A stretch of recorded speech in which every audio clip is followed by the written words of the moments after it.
What's going on, guys? On this episode of the podcast, my friend Alex Sampler stops on to share with us how he was able to gain over 130,000 streams in his 2019 Spotify for Artists Wrapped, and that's just on Spotify alone. He shares with us how he was able to gain over 70,000 streams on his song What the F***. He shares with us how he was able to partner with Tribal Trap Records to distribute his single What the F***, which then was able to gain over 70,000 streams, and that's just on one song. He talks about the importance of networking and how it's worked for him, different strategies he uses when networking, and we really had a great episode. This one was a lot of fun, so I hope you watch to the end, and if you do find it useful, please consider subscribing. Thanks a lot, guys. Enjoy.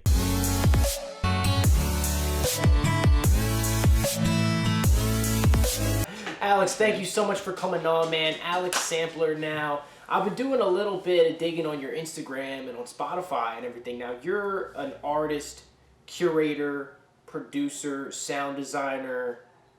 Yeah, a lot of things. You got a podcast. Yeah, man. Tell us a little bit about yourself. Yeah, well, I started as a music producer like 15 years ago. I was very young. I had 15 at the time. No, well, less than 15. 15 years ago. I started as a music producer a few years ago. Then I did DJ as well. I started with hip hop, dance music. Was that year? 15 years ago, roughly. And then I started my Sample Pack label a few years ago, actually 2 years ago. I started my record label. I had a 3 record label like 5 years ago, 6 years ago, yeah. I still have the record label, but I'm not using it at the moment, so I'm just focusing on other thing like the podcast.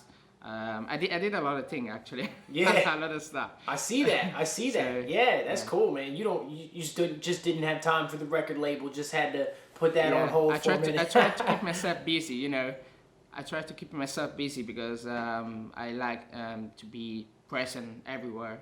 Definitely, yeah. When you have a million things going on at once, like you definitely kind of have to go slow at times. You got to give one thing energy. Yeah, I have to be honest, it's not easy because when you focus on the part, well, I'm the kind of person that when I focus on one thing, like the podcast, for example, I need. I'm very precise, so I want to be better than anyone else, so I try to focus on the quality instead of the quantity, So the quality is very important for me.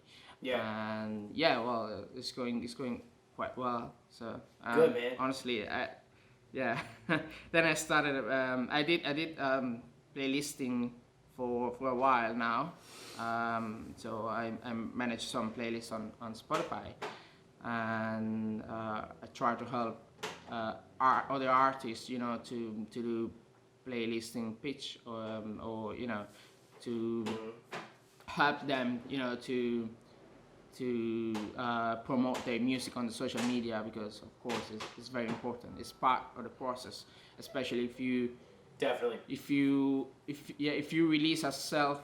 If you do a self-release, it's very important, the promotion, because you have to do on your own, and it's not an easy part, Yeah, no, you do have to be a digital marketer as well. You can't just be an artist, you know what I mean? Like can't, a businessman, You have to, yeah. It's sales. We're in sales, really, at the end of the day. Exactly. You know what I mean? Like, you need to make sure that the package looks good, and that you're figuring out the best ways to distribute it to people, and then you're figuring out the best ways to grow your brand, branding elements and things like that. When you start doing research on how to get your music heard, guess what? You're learning sales and marketing. Yeah. So definitely, it's the basic. If you want to start, you need to know how to start. How to promote your music, where, because another question is where I can promote my music. Some social media is better than others. Definitely, I don't use like LinkedIn for promote my music, but in some way in some way, it's not a bad idea, you know. Yeah, no, listen, you can make connections on LinkedIn. Who knows? Maybe you meet a curator or some kind of executive, a manager, a team member. You can have your niche, you know. Yep. Yes, so it's not the main option, but you have to explore all the social media or the website where your music could be better, you know. Could stream better than others. Yep. So, yeah. 100%. Use LinkedIn. Look into it. or Tinder. Well, it's not bad. Tinder Live, bro. Listen, that's another thing.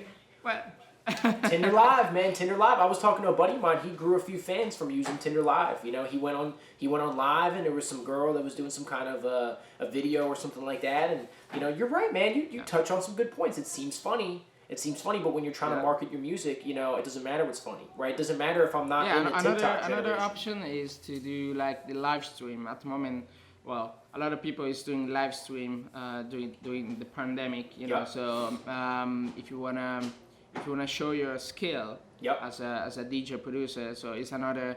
You can combine, your mixing skill with your new track, so you can show off yourself to other people.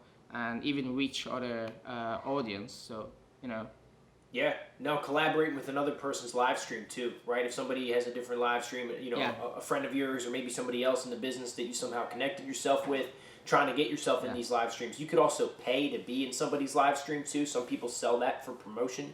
I think that's a good marketing tactic. Absolutely. So now there's like a booming on the virtual festival or virtual live stream with festivals. So it's one of the options. It's not bad as a if you think about this idea, it's not bad because you can do a live stream with other people, and maybe you can collab with them.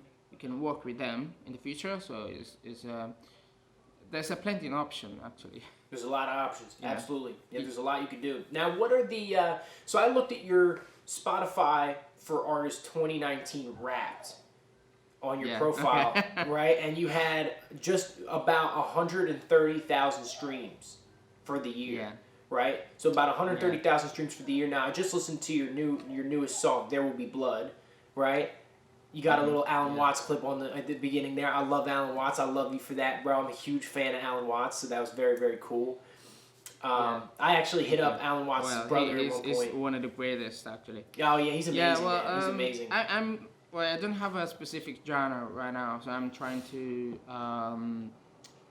release what I really like it. So, for example, the one you told me right now is a dubstep track, but I did future bass, trap, the range is that future bass, trap, and some dubstep. I have a few more dubstep to release, and hip hop. I did hip hop.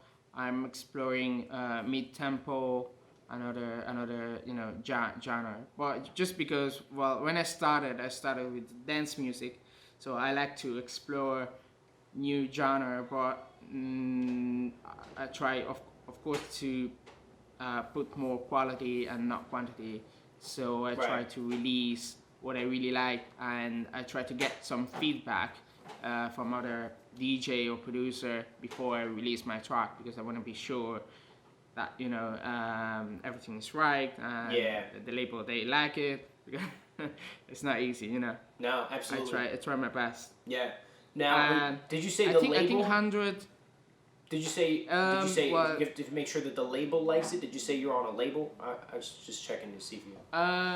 No. Okay. Well, the last few releases are self-released, so that means I use it Allworld, which is a distribution company, but you can use DistroKid or some others that I don't remember the name of. I used Believe Digital for a while, so I cannot tell you which one is the best, but there's a plenty of option.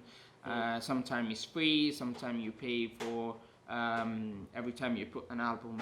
Every time you release an album, you pay like $10 per year. Right. So you pay every year, but you get like the 100% of royalty. So depends what you really want. Right. But no, at the moment I don't have any record label. So I'm not into any management or record label. So, but maybe in the future, I don't know at the moment. I try to do some self-release just because I like my track, so I don't want to wait like months before I get reply from the other label. So it takes a lot of time. Right. Yeah. And like last year, I did just a little bit of promotion. So 100 was I don't remember how many streams I got last year, but it wasn't. I mean, it was fine, but I could do better. So I have this phrase in my mind: I could do better every time. So I try to. Sure, hey man. To push my. You could always do better. You could always do better. Yeah. But you know what? I think 129,000 streams over your 2019 rap. I think that's an important point, right? I think that's It is. There's something about that. There's something to that. The point there, right, being like the main focus of our show here. What we focus on is educating others, bringing people on who've had some success in the business to educate others who are newer to the business that may not know as much. Right, and like you got something going on that's working, bro. You know what I mean? Like 129,000 streams for the year, like that. There's something to that. You know what I mean? So just kind of. Yeah, no. It was a very good target. I want to say was a very good target. But this year, I'm trying to do better than last year. So always, man. Every year I try to get more stream, more followers, more fans. I mean, so it was a good target. But now this year, I really hope I can do better. Cool, 100%, bro, 100%. Now, question for you in regards to your Spotify Trap and Bass playlist. Now, right now at the time, I just got it opened up. It looks like you have 34,674 followers on that playlist. Tell us a little bit about how you grew that playlist. Well, this is a funny story because I started this playlist like 5 years ago. I think it was 5 years ago when the trap music was booming in the US, and I think I was one of the first. I had one of the first playlists in about trap music in Europe. So I would say lucky at the time. I was lucky because I started this playlist with no intention actually, but I tried to be more selective on. Each time I updated the playlist, so I focused. As always, on the quality, not on the quantity. Yeah. But I had the first few years, the playlist contained like 500 tracks. Yeah, I think it was 500 tracks. Now, if you look at the playlist, there are only 100 tracks. So I changed something like a few years ago. Since last year, I changed the playlist. It started, organically, I would say, because I didn't do any promotion except on Instagram or Facebook, my personal Facebook. So, I think people follow that playlist because of the quality. I try to put on the playlist what I really like it. And at the moment, I receive a huge amount of email every day, but I'm happy for it, no problem at all. Absolutely. But I'm trying. I don't have time to reply to everyone, but just because I want to say, I'm trying to focus on what I really like it. So I try to listen to the track more than once, 2 or 3 times in a day. Just if the song got stuck in my head, that means it's the right one. Right. So I try to put on quality. Absolutely. Now, what are the main genres that you focus on adding to the playlist? More like trap and bass, trap and bass on dubstep, stuff like that, or future bass too. What's the focus? Not really dubstep, but I would say future bass and trap, because of course the name is trap and bass, so future bass and trap. Yeah. Some I pop sometimes, but it's really rare. So the main genre is trap and future bass, and dubstep sometimes, but you know, it's 1%, 2% of the playlist at the moment. Cool, right on. So you're saying it grew totally organically, like it pretty much just kind of took off, like you posted it or something on Spotify. Once you made it, it somehow just, it probably search engine optimization, I would say, trap and bass, maybe people are looking for that. Yeah, I would say something like that. Yeah, even because we had Trap Nation a few years ago was going very well. Yeah. Was growing at the same time, so people maybe search for Trap Nation. And so you might have popped up right I'm there. not sure. I'm just assuming that, you know. Right. It could be that. Since I don't know why. So I think because my idea was because the track was inside the playlist was the right one at the right time. So I had that kind of filter in my head. I don't want to track very old track. We are in May, for example, so I'm not looking for the track before January, from December last year. Or I try to have everything new and as powerful as I can, as much. Yeah. Don't submit old songs. We're in May now. Yeah, even because the other problem is people send me like rock music or pop music or something. I like really, rap music. I don't really need it. It's just not your genre, right? It's people, not my genre. Yeah, it's just a waste of time for me and for them. Yeah. No, make sure the playlist that you're submitting to, you have a new song. Make sure it's in the same genre. You're wasting people's time really by sending them a song that's in the wrong genre. But also, your song will get skipped, and the Spotify algorithm will start to work against you, right? Because if you're putting you know what I mean? If you have a rock song and you put it on a future bass playlist, the people that are going to the playlist for future bass hear the rock song and they skip it immediately, which actually hurts you more than it helps you. So, do your research. It's hurt me as a playlist creator, but even you as an artist, because you don't get a full stream, because another target for an artist is to see if they listen your song entirely or the first 10 seconds, because it changed a lot. Even on the royalty, it changed a lot, So I try to. I would be very careful with that. Yeah. And another problem is the genre. And another one I think is they send like an email to 100 people at the same time. So they send an email to everyone. Right. They mass send without no connection, because I really. He's dropping gems. You better be paying attention, man. Sorry. Go ahead. Yeah. Well, I used to be an artist as well. So when I pitch someone, I really like to spend some time to write an email directed to you. Right. And instead, send like 50 or 100 email to a bunch of people, and they never reply. There's a reason why they never reply. Yes. That's true. That's very true. No, you know what? I've seen 100% from my experience the people that I actually reach out to, right? And I try to build a connection with them one-on-one. Hey, would you like to connect? I love what you're doing. I love the playlist, whatever. Don't send out mass emails. People will see it because it's like, hey, what's up, guys?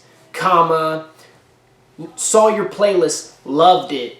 I know you didn't listen to it. First of all, yeah. You saw it from a database. You saw it had a lot of followers. You know what I mean? I have something that you want, so now you're reaching out to me, right? And now, and another part with that too is even when those people do get back to you, what next? Even if they did add it to the playlist, what next? You're missing out on a potential connection that you could be making with another person in the space. You know what I mean? So it's just a terrible way to network. It's not. You know what I mean? Like it's just not personable. People aren't robots. You're emailing people. Yeah, exactly. I totally agree with you, and I really suggest people to write an email where you introduce yourself, of course, in a few words, because as the other creator, I guess they have like a email every day. So try to be more concise. Very try to be more strict with the email. Send just in a few words what the track is about. Some interesting story about the track. Yeah. And then when you're done, you just send an email with the link.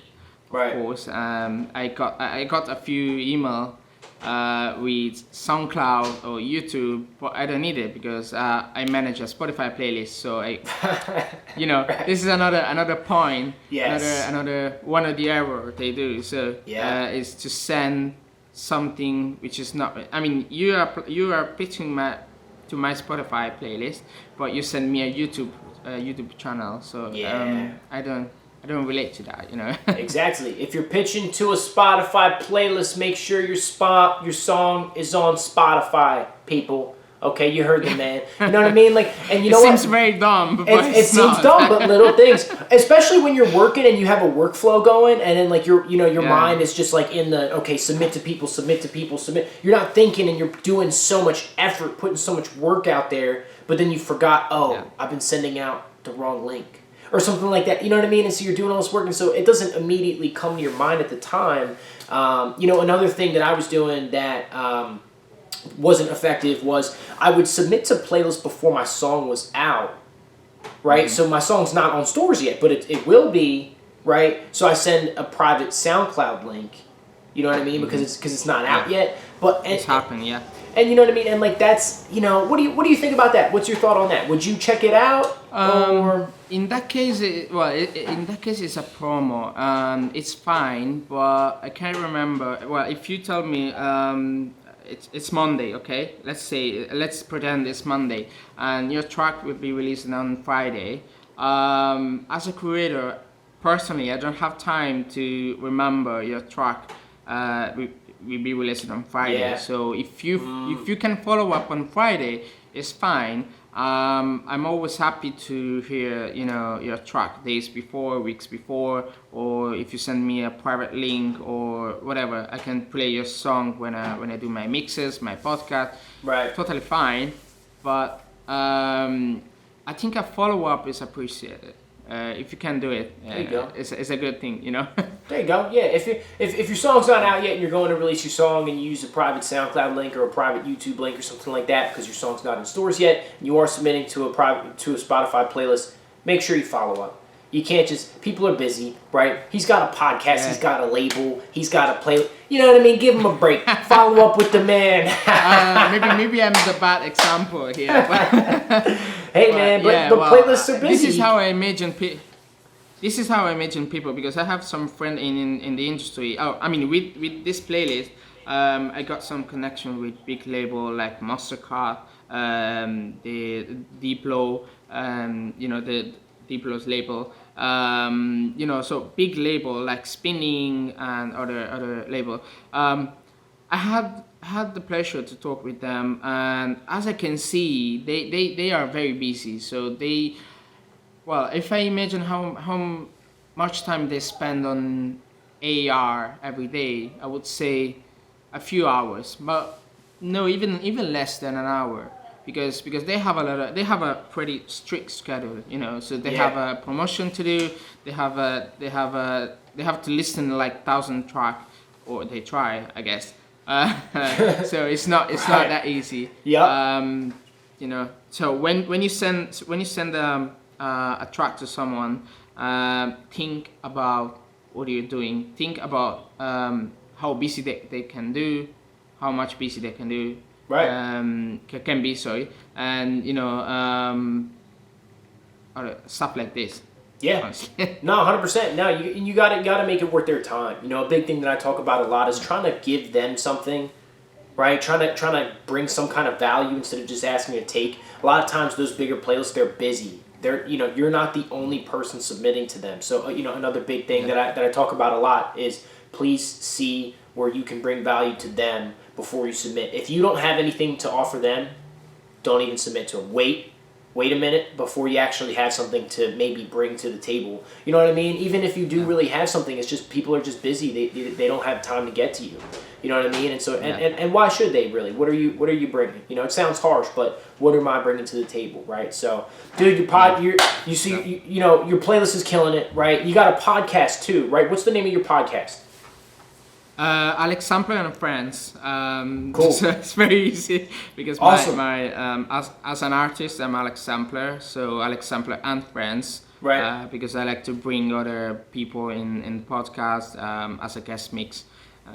So that's awesome. So it's like a music it's like a DJ set type based podcast. It's like that kind of thing, like sort of like a group therapy, above and beyond type of thing, or something like that. Are you familiar? Exactly. Okay. Yeah.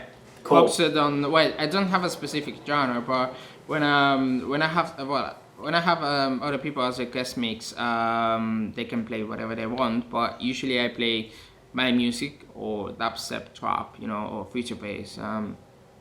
Honestly, I have a wide range of music I can play on the podcast, and cool. It's 90% music and 10% talk, even less.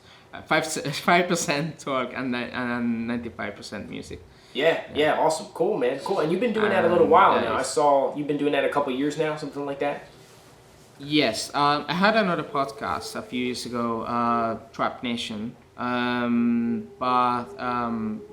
they decided to close the other podcast, so I created another one with my name. It was Alex Sampler and Friends, which is inspired by Diplo and Friends, because I really love his show.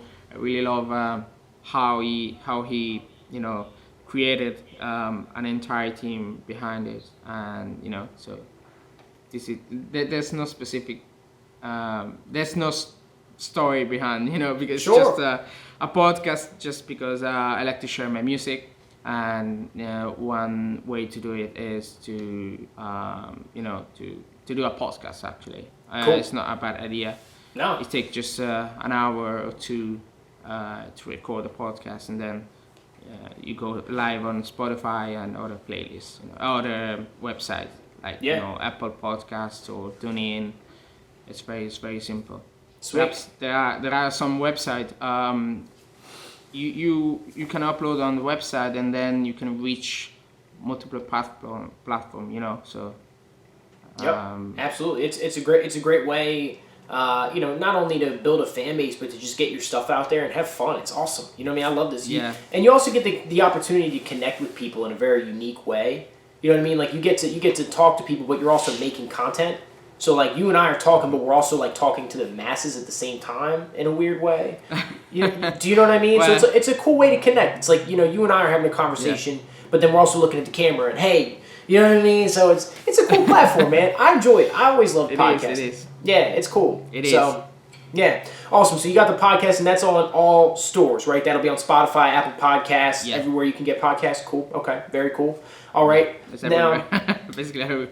Cool. Awesome. Right on. Now you have again, just going back to your 2019 Spotify for Artists Wrapped, you had over 129,000 streams, right?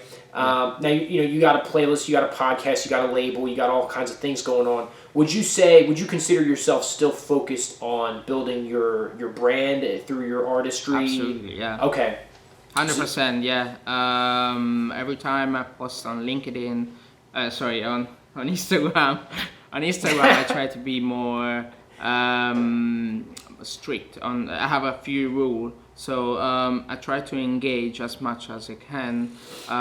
When I post something, I try to be, I try to focus on my brand because I want to grow my brand.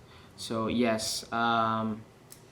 Definitely, I'm still trying to grow my brand on all the social media, not only Instagram, but Instagram is the main one at the moment. Definitely, no. I mean, Instagram linked with Spotify, so yeah, awesome, very cool, very cool. Now your song just came out April 17th. There Will Be Blood. And it's already up to about 13,000 streams. So congratulations on that. That's a big deal. Well, that one Actually, I have another song called "What the Fuck," which is a weird name, I know, but that one. Go stream "What the Fuck" now, baby. Yeah. That one. Grow up. Well, that one was going better than this one, but maybe because dubstep is it's not the first time I do dubstep, but as a self as an independent artist, it's the first time I released dubstep, so I don't have a lot of connection with playlists, people who manage dubstep playlists, but I'm trying to do better. I'm trying to search other people who do that. That's the game, right? That's the game. Meeting different playlists, different people in the industry, different influencers, building your relationship base, making friends. Yeah. Yes, sir. Yes. Very, very cool, man. So now, how were you able to get 130,000 streams last year? That's a huge deal, right? Like, I mean, I know that because we're so focused on growing more, right? But I mean, focusing on what has worked and duplicating that, you can scale like crazy as an artist, right? Mm-hmm. So focusing on those things that work, maybe making more connections, more friends in the business. What was your strategy? I don't have the formula, honestly, but I think the major of the stream come from What the Fuck, which is at the moment is around 75,000 streams. So the main one was that one. That's awesome. Yeah, that's for me. It's huge. Yeah, definitely. That's huge. That's huge. Well, that's a big deal for anybody. I mean, something's working. When did that one come out? Yeah. November last. No, hold on. I don't remember. I think it was last summer. Around last summer. So in a couple of months, which is like 70,000. Yeah, which is a lot. Even because I haven't released that by myself, but I use a record label, so they have a good connection with a playlist, and so they did the most. Yeah. When I release something by myself, so I try to contact other creator. I send a lot of email. I tried some campaign on Instagram, very short campaign, like on Instagram story, or even the post. I can promote the post on Instagram. So I set as an audience, I said like people who like that genre, 18-28 as the age range. So I have no specific formula for that, but I think the one of the keys to build a connection with people who do playlist pitching, or who manage a radio show, or there's a lot of way to promote your music, honestly. Okay.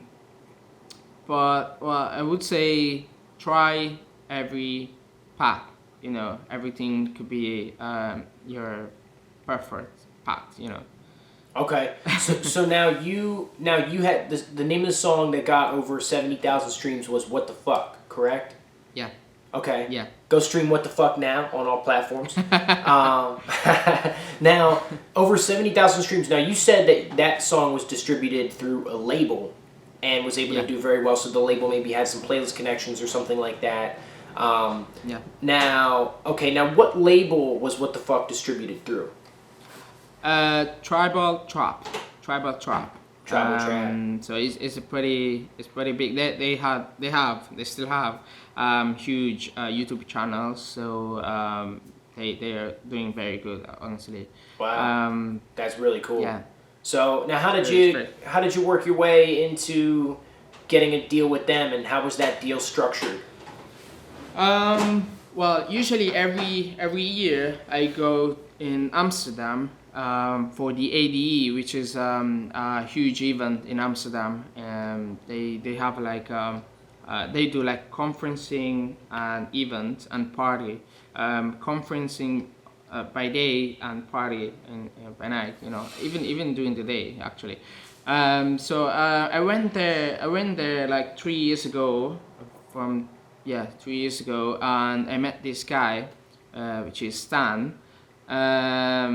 So we chatted a little bit, you know, because he wanted some playlist pitching from me, you know. So usually when I'm there, I speak with artists or people who like record label manager or artist manager.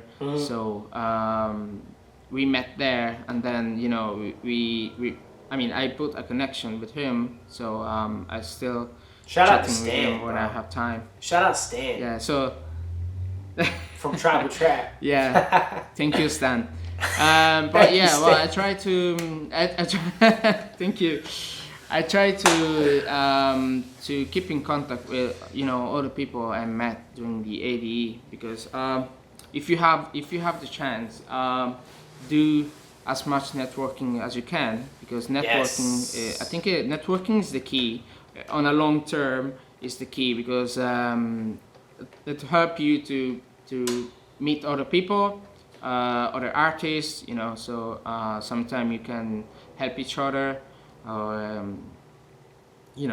so it's a very funny story, because I met him like 3 years ago, and then every year, honestly, yeah, every year I met him in Amsterdam. So, but Dude, even Stan other is people, the man. That's awesome, yeah, it's bro. the man. Stan is the man. Dude, shout out to Stan. Shout out to Tribal Trap. That's really cool. So you went to this Amsterdam music event, right? And Yeah. now you were networking, just kind of meeting different people, making friends in the scene, just kind of, moving your way around. You were able to meet a guy named Stan that worked for Tribal Trap. Now, he was somehow on that label. No, you know why? Because usually, well, since it's the main event in Europe, it's very easy to schedule a meeting with someone during the ADE, because people go there exactly to do networking or to follow some panel about how to do business, in terms of in the music industry, how to do business, how to manage a label, or you can find a lot of topic, honestly. They do a lot of things for, I mean, the ADE usually start on Wednesday and on Sunday, so you have for 4 days at least to do networking with other people. So usually before I go there, I have like an agenda with all the meeting. Usually every 30 minutes I have a meeting when I go there. Wow. So, yeah, it's like there's another one in the US. I don't remember how it's named. Like SX. South by SW, Southwest. some- Yeah, South Yeah, by that Southwest. one. That's right. Wow. In Austin, isn't it? That's right. Yep. In it is, Texas. That's yeah. right. In Texas, yeah. Okay. So that one is pretty big, but Huh. it's very similar. But I think that one is related to film as well, movie, film. So they yeah. do not only music, but even film. That's everything. Yeah, they have Uh, rap concerts, stuff like that. Okay. Yeah. And but instead the ADE is more about music. I think it's 90% about music. So Yeah. you can find anyone there, even the big label like Spinning or Ultra Music, or the major label like Warner or Universal, IAR. All the people who work for the Universal, usually they go there for a week. So you can meet a lot of people. You have a lot of opportunity there. That's huge. So, So, you were able to meet a guy there and get a Yeah. deal with Tribal Trap. Well, after a year, yeah, because usually before I send something to someone, I really need to like my music, of course, because I don't want to waste my opportunity, Definitely. Definitely. You're right. You're right. Now, we are just going to be very, very, very picky with what we put out, but I think that that's important. Yeah. I think picky in a I good really way. recommend to do some networking. It You heard it. Yeah, Network. network is I think is the key on a long term, because if you do network and if you meet other people, you know, it's I think it's more easy to let them know your brand. Yeah. Because of course when I went there, people scheduled a meeting with me only about the playlist, only because I had a playlist, and of course they wanna be part of the playlist and somehow, you know. Okay. So now, how was the deal structured with Tribal Trap? Now, you met the guy Stan, and he was able to hook you up and get you on. Now, was there a deal that you signed, or how was that structured? Honestly, I don't remember. Okay. No, I think I just sent an email to him. So you didn't sign a deal or anything like that. He just kind of was able to help you out with the song. Okay. Yeah. Cool. I don't remember honestly, because Cool, no big deal. That's awesome. My memory is very short at the moment. Yeah, but no big deal. Cool, man. No big deal. Yeah, definitely. Awesome. No All right. deal. Now, cool. So now you, now at the moment with everything that's going on, there's no live performances, obviously. Now it looked like you had some kind of thing going on Twitch. Is that right? Kind of. Yeah, I'm trying. Yeah. No big deal there. Because I don't have any. I don't have a huge popularity on Twitch. So. My main social media is Instagram at the moment, but yeah, I did something on Twitch. I'm trying to be a Twitcher, because just because I have more time now to do my stuff. You know, I have more time to stream. You know, so I try to do as much as I can. So yeah, I do something on Twitch every 2 weeks, not every day or every week, because I don't have I have other project to work on. So but yeah, you sure do, with the label, the podcast, the playlist. I have a lot of stuff. The artist brand, busy man. Cool, awesome. Now, what's your Instagram handle for everybody that's listening? Where can we find you on Instagram? Alex Sampler, just Alex Sampler. Alex Sampler, no underscore or period, just Alex Sampler. No underscore and nothing. Cool. Yeah, it's very awesome. easy. Check him out on Instagram, Alex Sampler. This is awesome, man. I'm having a lot of fun. I'm glad you came on. Thank you so much. Yeah, this is really cool. I'm really happy to meet you. I mean, yeah, just face to face. Definitely, just face to face for now, but hopefully when this ends, you know, you can grab a beer. Hell yeah, let's do it. I'm coming out. You're in Italy, right? You're out in Italy, right? No. I'm in UK. I'm UK. Okay. So I'm in Belfast. Yeah. Awesome, Belfast. Cool. Shout out to Belfast, man. Listen, as soon as this all clears up, man, I'm hopping on a plane. We're going out to meet you. Perfect. And then we got to go to Amsterdam because we got to go say what's up to Stan. I got to thank him personally. I feel like I got to meet Stan. Definitely, you have to. He's cool. the man. He's the man. I know he is. Stan the man. Cool. Alex, this was really fun, man. I really appreciate you coming on. Thank you for sharing everything. Are there any last things that you want to plug before we wrap up here? No, just one suggestion. So be yourself, and try to well, you have to enjoy what you're doing. So try to, when you do like live mix or do what you really like. And even if in this moment, you know, it's a bit strange, everything is strange. I mean, the time is strange. Do as much you can, and you know, even the moment is tough, just go ahead. Go for it. But yeah, go for it. Definitely. Yes. Awesome, bro. Thank you so much. I appreciate everything. Follow him on Instagram, Alex Sampler. Go stream There Will Be Blood now on all platforms. Thank you for tuning in. Alex, thank you, bro. This was awesome, man.